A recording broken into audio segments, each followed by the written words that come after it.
Hey, hey! It is another great installment on this Women's History Month, and I am excited, as always, to be here with you yet again. So, today's person is Erica Harris, and Erica and I actually go way back to my Boys and Girls Club days. It is so cool when I became reconnected with her. But we hired Erica, or not hired her, we asked Erica to be a judge for our junior Youth of the Year program when I was at Boys and Girls Club. I know, right? That was so awesome. And then when I started working at Teach for America, we became reconnected, and I saw her, and I was like, "Oh my God!" Oh, I love it. Small world. It's all small world. And then we became coffee shop buddies. Just Yes, a favorite in the house. I miss it so much. I can't wait to get back over there. I love, love, love it. It's looking good. As you know, I was telling you before we got on, I stopped by there this morning and I was just like, oh, the coffee shop. Like I literally walked in and was like, oh, the coffee It's shop. heaven. It's like a hug in a cup, and with the community and the music, it's a whole vibe. So big ups to Sip and Savor. We love y'all. Absolutely. Big ups. So, as you're watching us, before we get started today, I just want to invite you to like, share, comment, join the conversation with Erica and I. We love to engage and hear what you have to say about what we are talking about on this day. So, Erica, why don't you tell people a little bit about yourself? Okay, all right. So we were just joking right before, and I was sharing that I am first. I'm a wife and a mother. I start there. I have three beautiful children who I am trying every day to love on despite remote learning. We are making it through.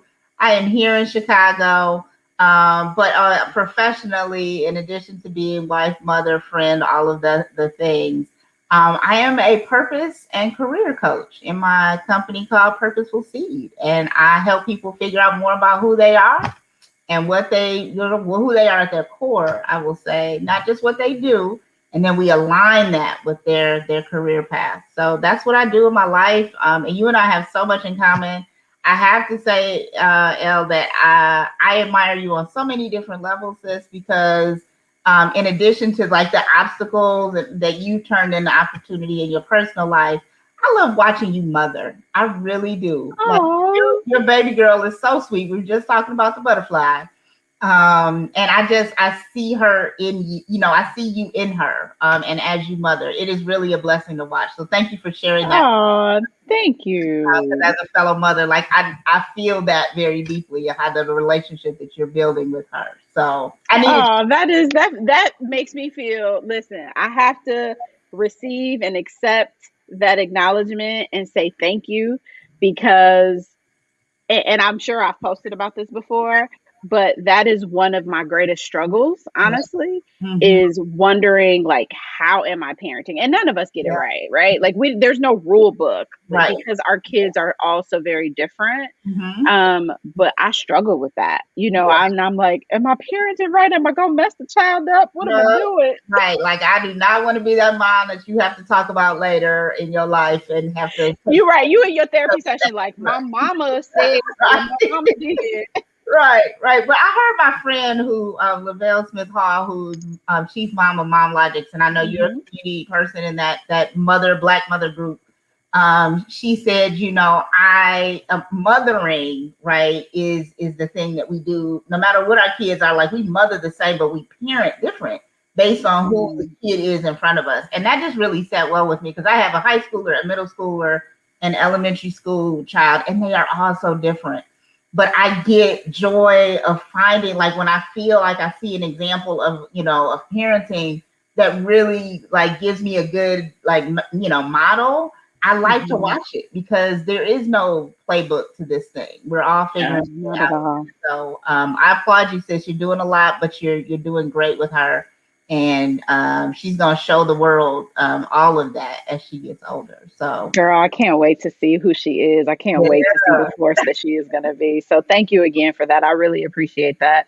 And that's just a side note to all of the parents watching, especially the mothers. mhm. Like, get in a mom community, make sure you connect with your girlfriends. Like, I'm in a couple different mom groups on Facebook, but I also like truly stay connected with my girlfriends who are mothers, and we just Yeah. bounce stuff off. We bounce day camps and Absolutely. articles and all kinds, all kinds of Right. stuff. Right. So You're not alone is what we're letting you know. Like we're all yes, experiencing the crazy and the good stuff and the bad stuff. We got to share it. That's how we get better. I think when we suffer in silence or struggle with things in silence, that's a trick, and we can do yeah, better by just sharing. So absolutely. do that Yay, today. I appreciate that. Well, let's dig into this conversation. Yes. And I'm so excited because you have even quoted me talking about, as Elle Davis would say, let's turn this obstacle into an opportunity. And every single time I'm like, I should be saying L's name because I know that's where I got it from. Like, there's no question. Let me be clear. I'm on the record saying anytime you've ever heard Erica say obstacle to opportunity, it is a shout out to Elle Davis because that's where I heard it. And watching your personal journey and talking to people who've lost their spouses, like that obstacle to opportunity has been inspiring, but I've used it because it really spoke to me. So I thank you for that. You are more than welcome. So, what is, Erica, an obstacle that you have been able to turn into an opportunity? I've got a lot, and I think if you live long enough, God willing, you have an opportunity to experience, taking an obstacle and hopefully turning it into opportunity. The one that I kind of think I wanted to share is one that's really connected, to the work that I'm doing right now in Purposeful Seed. Like, people think when you start a business that it must have been something that you just always had in mind. Like, I always wanted to do X, Y, and Z. And the reality is I stumbled into being a coach in this work. And the way that happened was through an obstacle. I was working at an amazing organization, which I still support now wholeheartedly, the Surge Institute. My whole career had been about education, helping young people, and then helping the adults that work with young people to be great, right? I was in HR and supporting after school programs, all of this thing. I think that's where you and I, Elle, met. But I got to this place at the Surge Institute, who develops, African American, Latino, and Asian, leaders in education, so that the leaders that are leading the movement of education represent the communities that they serve. And I loved the work. But at some point, Surge started to grow. Like, after we started in our infancy, I was one of 3, and then we started to grow and started to needed to strategize on what's next. And in that growth, or what I call the Surge 2.0 phase, the leaderships, what they needed from a leadership perspective, changed. And so Carmita, who's a very, very good friend and just, wonderful colleague, and also in, many ways mentor, she came and she said, look, this is where we're going. And this is, I think, what the leadership is required to move us to the next level. And it was heartbreaking in some ways because I was like, I don't see myself. Like, I see the roles, and I think she's absolutely right that this is what we need. But what you need is a strategist. And the more I go up here, the more I get away from who Erica is. That's powerful. But it was a moment, right? Because it was like, but I love this place. I love the work. I'm passionate about it. I love the people. But I had to actually check Erica, right? To say, like, but am I going to get what I need out of this? And is the organization going to get what it needs? And I made the decision to say, I'm going to step down. So I stepped down in 2016 and walked away, which was a kind of a grieving process when you are connected. Absolutely. To work. But I saw it. Then I went, here's the real obstacle. I went 8 months without finding the next opportunity. Now, really? I went 8 months. Now, you know me. So, like, how is like that possible that you went 8 months without finding the right role? But the thing about that was, in that process, I was finding Erica again. I was reconnecting and asking myself, I don't just want a job. I want a real purposeful next step. And the jobs were there, but the offers weren't. So clearly something in the universe was saying, nope, nope, nope.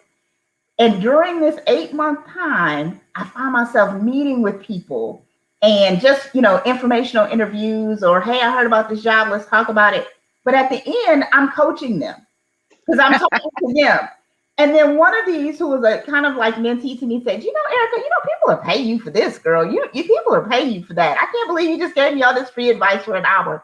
And all of a sudden something clicked. Like, that's the thing that's been the golden thread for Erica the whole time of my career, whether I was a teacher or an administrator or an HR director. I was trying to make people the best version of themselves they could be and figure out who they are so that they could apply it. And somewhere in there it clicked. And I stumbled into saying, you know what? I think I could do this. And that was the birth of Purposeful Seed. The idea I that love it. is, in everybody, if we could get it out and you can identify it, then you can align that with what you do. And that's been the journey I've been on for 4 years. But you couldn't have told me that I was going to own my own business in that. I was always doing it, but I didn't realize that it was a moneymaker, something that could generate income, something that I could do on my own and stand on my own 2 feet. But that was my obstacle to opportunity that's led me literally to where I am right now. And that is awesome, because I think that in that authentic journey, like that was very natural, right? You didn't set out to like, this is what I'm going to do. And I tell people, so that's something else we actually have in common. I didn't set out to be an entrepreneur, self-employed, any of that. Right. When I got laid off from Boys and Girls Clubs of Chicago, I was like, okay, I don't know what's next, right? Like I had no idea. But then people started asking me, oh, can you manage this program? Can you handle this? And I was like, oh, sure, I guess. Right. And girl, once I got a taste of like the freedom and flexibility, I'm reclaiming my time. I want it all. When people ask, like, well, why do you do that? And well, don't you want to make more money or whatever? I'd be like, listen, there is nothing like my time. It's sacred.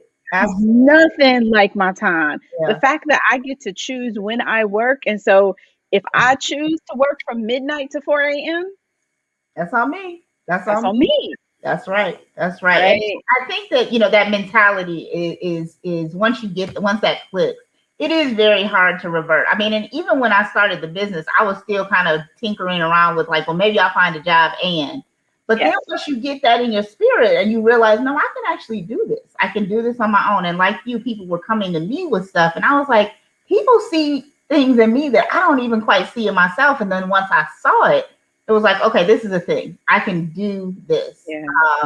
But you're right. The time thing is sacred. And once you get a little taste, there's no. It's hard to go back, girl. It's hard. And I personally am contemplating an interest in a traditional job, and I'm like, I keep thinking like, do I really want to do that?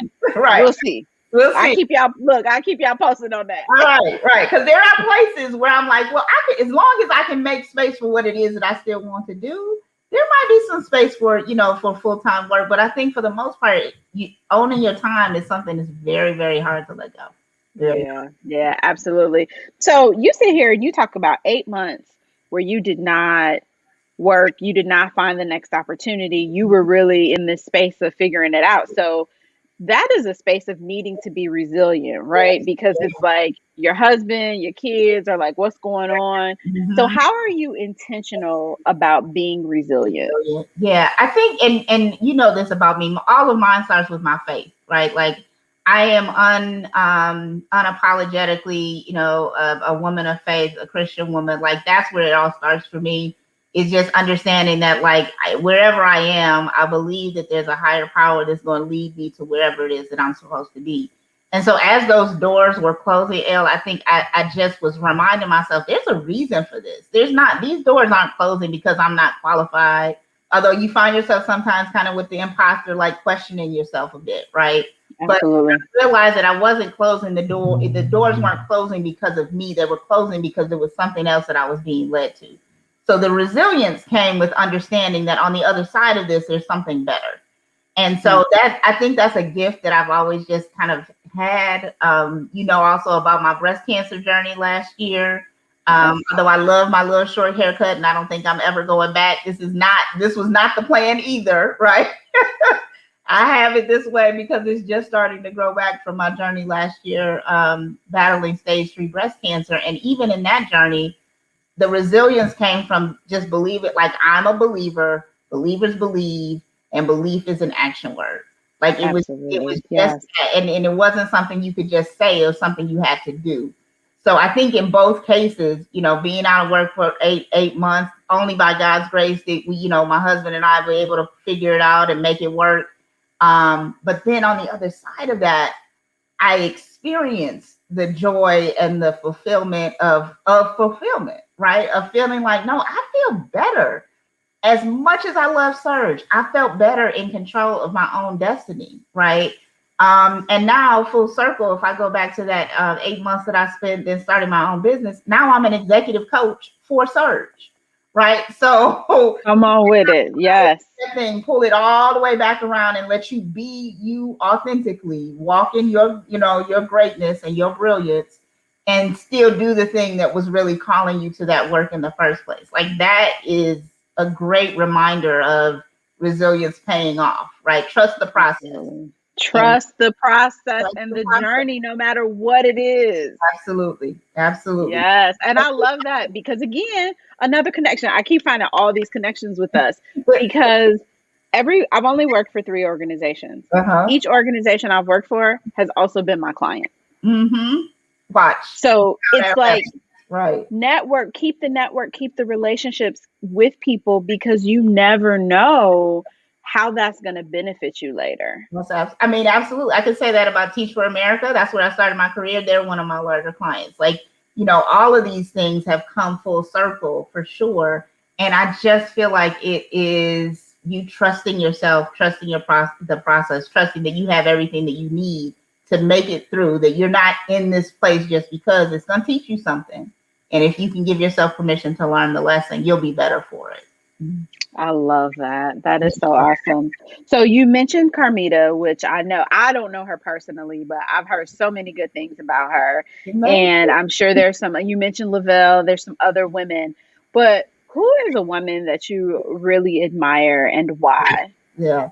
I have so many. Like, I mean, I think it's funny that you mentioned like in that I mentioned those two so effortlessly in my conversation because I am surrounded by women who are just amazing. I went to Spelman, so some of the women that I came out of there, my best friend Sarah Simmons, like there's so many. Malika, like I have just a group of women who I love so dearly. God has reminded me repeatedly that all of these images out there about who Black women people say we are just are not. And then women Come on with it. Yes. Black women who are just amazing, right? And I have a whole list. So when I think about that, I'm not going to be the person who doesn't say their mama. Mama, you are one of them. Linda Burrows, I know you're watching. You are definitely one of the women who I would admire. And my grandmother, Betty Galloway, who has gone on to the ancestors, who I love dearly. But the one that I really wanted to think about right now, who inspires me, the reason I mentioned Spelman, is Stacey Abrams. Like she is the woman right now that is just really inspiring me, Elle, to really think about what it means to be committed to truth, justice, have the sense of resilience and resolve, know who you are and stand in that. Like this thing that she's pulling off and what's going on in Georgia is so horrendous, but it's only because that woman is a force. And they got to change the entire voting law system. Yes. Slow it down. Like that's how dope she is. And I'm so inspired by her. If you haven't got her book, go get it. Mine is on my desk. Here it is. Go get it. There's other one too. Like she's amazing. Her story is amazing, where she comes from. But stories like that, there's so many of us. This is the age for me of particularly Black women. I think it's the age of women. But for sure, Black woman magic, Black girl magic is real. And we are seeing the fruits of that right now. And Stacey, to me, is the epitome of that. That's powerful. And nobody has said Stacey yet. And it's interesting that you say that this is like the age of the Black woman, because when I first wrote this list of who I wanted to interview for Women's History Month, like this was like a God move, right? I wasn't really thinking about it. I was just like, whoever's name came down, that's who I wrote. And it wasn't just all Black women, but all Black women is who I've been interviewing thus far. And it's really this connection for me that's just, I want to highlight, because I'm doing this to talk about people that are in my circle, whether it's in my close circle or further circle. And from this, I've spawned other things that are coming up. So y'all got to stay tuned. But it's exciting because, and you mentioned Spelman, and I'm like, God dog it, you about the third or fourth Spelman woman that I'd interviewed. I know, yesterday. I was like, we're getting it. Yes, my interview. Yeah, not yesterday. Not yesterday's interview. When did I do Erica Stevens? I don't know if you know Erica Stevens. I don't know, but it's just another Erica, and she's a Spelman girl. I gotta find her. Yeah, y'all definitely need to. I for the life of me at the moment, I can't even think of Erica's maiden name. But yeah, Erica, I did her earlier this week. She's a Spelmanite. Whitney. So I'm like, oh Lord, I'm Yeah, having the Spelman women right. all like, yes. Throw up a DST, thing. I wasn't an AKA, but I was a Spelman girl, and for real, our sorority is just as serious as everyone else. The sisterhood is real, It but is real. it is. But you know what it does, though, Elle, is it allows us to defeat these narratives that are out there that suggest that Black women are a particular way, that we are, the Real Housewives of Atlanta or Loving Hip Hop. Like, and I don't, I'm not demeaning to those women. Like, they're doing their thing, whatever. Make your money, get it. Do what you do. But there's a different narrative of my experience of Black women through my mother, my grandmother, and all of the women that I'm mentioning and work with and move with in circles. And we're powerful, man. Like, absolutely amazing. And sometimes I wish we recognized how amazing we were. Just how powerful we are. I agree. Yeah, I totally agree. All right, that brings us to our last question. We think about women. We think about women empowerment. We like to move. We like to dance. We like to enjoy ourselves. What is the song that gets you going?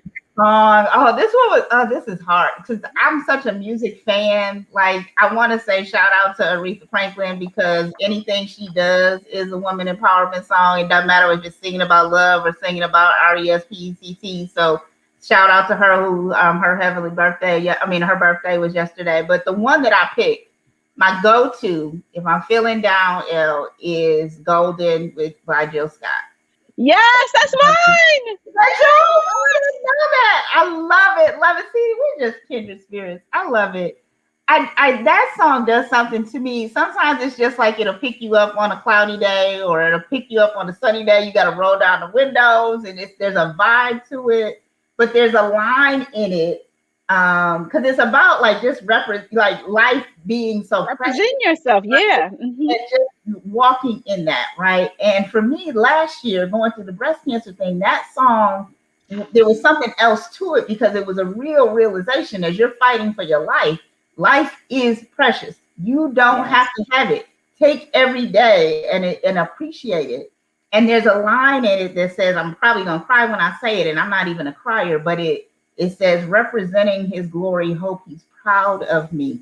Like, that is my life in a nutshell. If I had to pick a line, I want to live a life that God would be proud of me. Good job, Erica. Like, I'm proud of what you did. I'm proud of what you put in the earth. I'm proud of the impact. I'm proud of how you use your platform, your voice, whatever, your blood, sweat, and tears to bless somebody else. Because it's not about me. It's about other people. Yes. That's how I feel like that's how you make God and other people proud, is that you put other people in front. So every time I hear or say that, I get teary-eyed, because that is the essence of who Erica is. So I feel you, girl. Like, that song forever will be on my top of my playlist. We should have it. We should put it in the queue and just like ride out to it, because listen, it's going on there. It was going on there anyway because it's mine, but now it's definitely going on there. Get it on there tonight. All right, and shout out, if Jill Scott, if you are watching or listening or whatever, Miss L and I we looking forward to meeting you. It's gonna happen. We're calling it in existence. I'll come to see Jilly from Philly anytime she performs. And when you see her every time she's in Chicago. So I saw her in February of last year with two of my girlfriends. Right before quarantine. See, right before. Got you right on through that whole year. Just seeing her. She's amazing. She's such a beautiful spirit. Yeah, for sure. That's on the bucket list. I definitely want to meet and just have a dinner or a glass of wine with that sis. I know, like the girlfriend sit down. Did you watch the verses when her and Erykah Badu did verses? Yeah, girl, it was everything. It was just like, and there's always this idea, this tension, right? That like these two kind of went at it or whatever, because Jill wrote the verse that won the Grammy and Erykah sang it, and they didn't squash all of that. They are dope and they love each other, and I love watching them. Erykah would be on the list too. I don't know which song though. It's so many. It is. I know Erykah has it's so many. The catalog is like crazy. That is crazy. Well, Erica, thank you so much for spending some time with me today. I appreciate all of your answers. I appreciate you just sharing part of your journey, part of your story, part of your resilience with us because I am hopeful that these interviews that I'm doing, I'm hopeful that they inspire somebody else and that they keep them pushing and moving toward whatever goal that they are trying to achieve. So thank you. I appreciate you. No, it's an honor to be asked. I'm in good company. I love it. I like this is stuff again. I do this anytime. Like call me whenever you need it. When you get your podcast, I'm on it. Yes, I'm writing you down because it's in the Yes, works. put It me is on the in the list. works. I'm there. I love it. Well, thank you all for watching and listening. Please make sure that you like, share, comment on this, share it with anybody that may need a little bit of inspiration. These are just a few of the women that I am highlighting for Women's History Month. Again, I have so many wonderful women in my circle and I don't know. I don't want to say I really should do this every day for a whole year, but I really could. But you could. You got that's yes. You got receipts and you got catalog. You got people. We will sign up because your light allows us to shine, and vice versa. It's mutual, sis. So thanks for having me. I appreciate it. Absolutely. Well, let's say bye to the world. All right. See you Bye, all. everybody. Be blessed.